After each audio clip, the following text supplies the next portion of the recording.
I've seen how a lot of younger truckers now post videos online about their routines and tips, and maybe that's a good thing. But back when I started, I didn't think much about it. I had dropped out of a good university for personal reasons, and people always told me I could have been more than a trucker. Truth is, it's not a bad gig.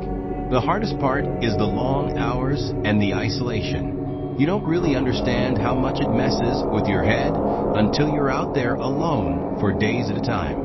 That's when your mind starts digging up things you thought you'd buried. This happened to me about 3 months into my first job, when I was still brand new in the trade.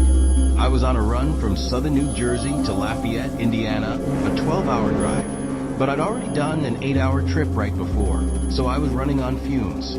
I wanted to get the deliveries done fast, so I decided to push through the night, aiming to reach Lafayette around 3 in the morning. The roads were empty, so I kept my semi going a little faster than usual. Halfway through, I reached for a Red Bull and realized I'd forgotten to restock. I groaned, knowing I'd have to stop. I hated making stops because even a short break made me feel way more tired. But I didn't have a choice. Either I found something to drink, or I risked falling asleep behind the wheel. I pulled off at the first place I saw, which I thought was a service stop. It turned out to be an abandoned-looking gas station with a convenience store that had clearly been repurposed or left to rot. The next store on my GPS wasn't too far, so I figured I could check this one quickly and leave if nothing was there. I parked the semi and walked up. To my surprise, the door opened right away, swinging into pitch-black darkness that I stepped inside and let my eyes adjust. Just as I was about to turn around, I noticed a faint glow coming from the back room. Against my better judgment, I went to check it out. Inside was a refrigerator, plugged in and humming faintly. Hopeful, I opened it, only to find the shelves stripped out. It was completely gutted. As I shut the door, I was almost certain I heard something clatter in the main room, like something falling to the floor. My whole body froze. After a long pause, I walked back out, scanning the store.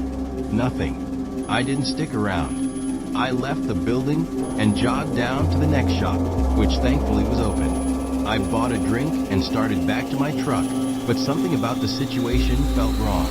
I looked back toward the abandoned store and saw the front door wide open. I knew I had shut it behind me. I got into my truck, started it, and pulled back onto the road, telling myself to shake it off. The caffeine started to kick in, but my thoughts kept drifting back to that strange refrigerator and the open door.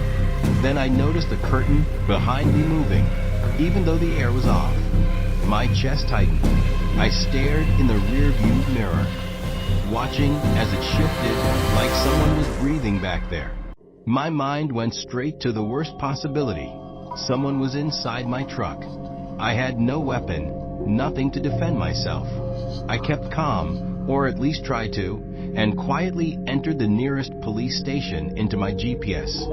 Those 20 minutes were the longest of my life. Every second I expected a hand to reach through the curtain and grab me, or someone to lunge forward and crash my truck. When I finally pulled into the police station, I parked as close as possible, jumped out, and ran inside. Within seconds, officers surrounded my truck.